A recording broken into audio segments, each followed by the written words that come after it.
Operators. They are symbols or commands that works mostly on one or more values, also known as expressions, in order to create a new third value.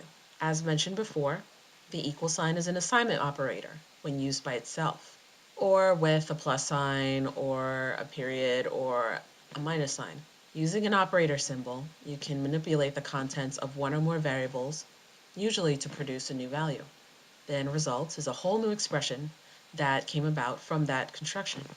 Some operators only work on one expression or value, such as the exclamation sign, which means not, also known as the not operator, or the two plus signs used together, which means increment or plus one, also known as the plus one operator. Then there's the single question mark, which is the ternary operator that works in if-else statements. Very convenient.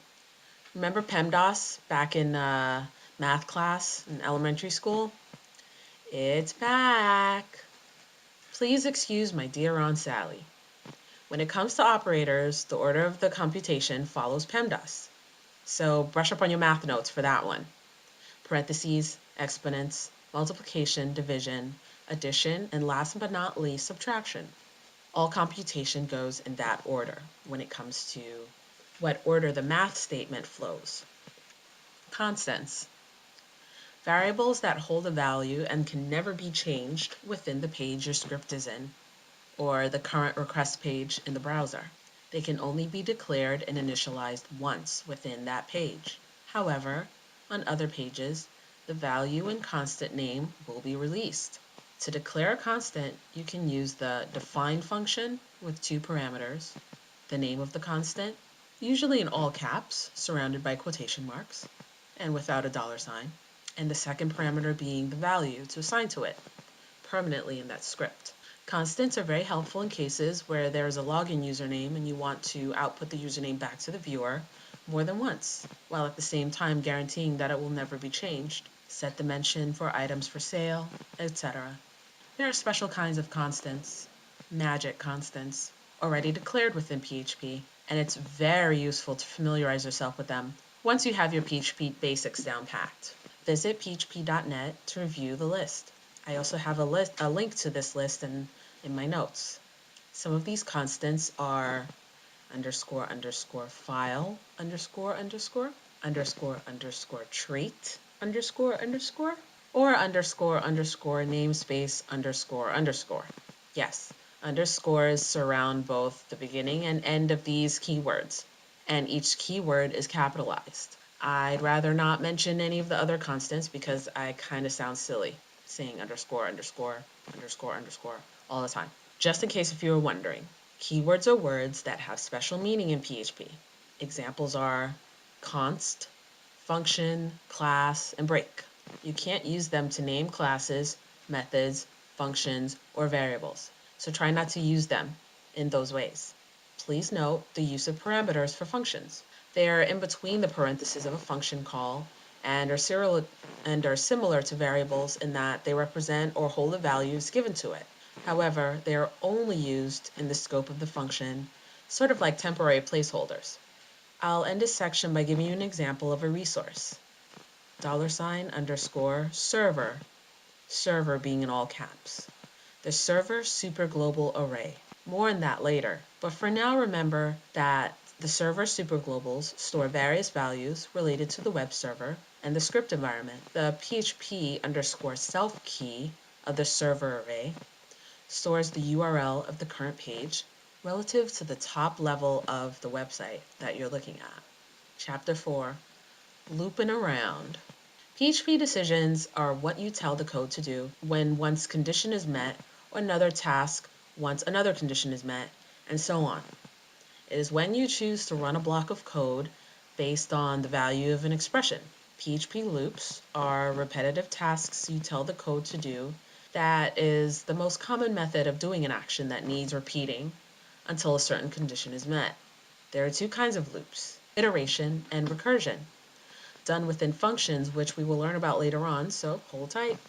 The simplest form of decision making expressed in script coding form is to code the following concept. If A happens, do all of the tasks you want for A. If not A, or something else, happens, do all these other tasks instead. This if or if else statement is used often. This is some example code of that. The way that I remember how to use equal signs for the three kinds of expressions they're used for is the following. One equal sign stands for 2. 2 equal signs stands for equal to. 3 equal signs stands for exactly equal to.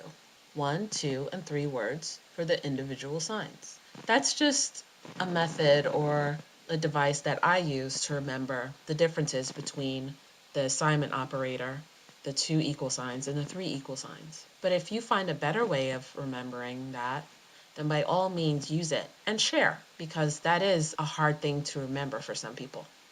Another decision mechanism is the switch statement, using the switch, case, and if needed, the default keywords. This is some example code of that.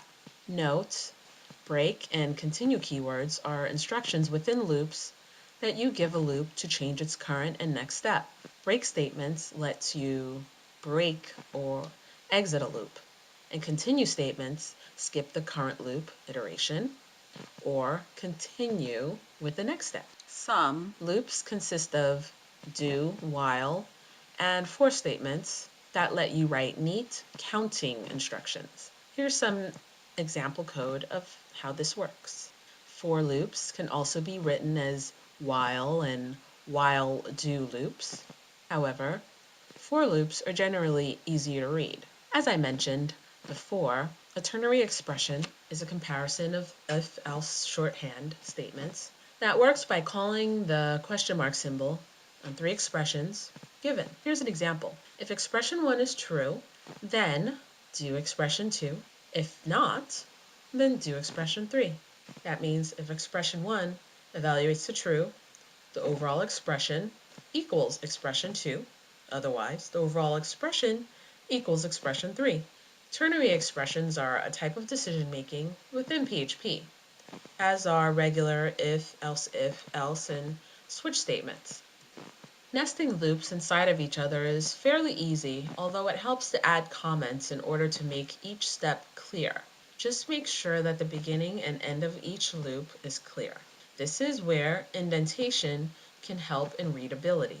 Now I wanted to talk a little bit about a very famous loop, the Fibonacci sequence.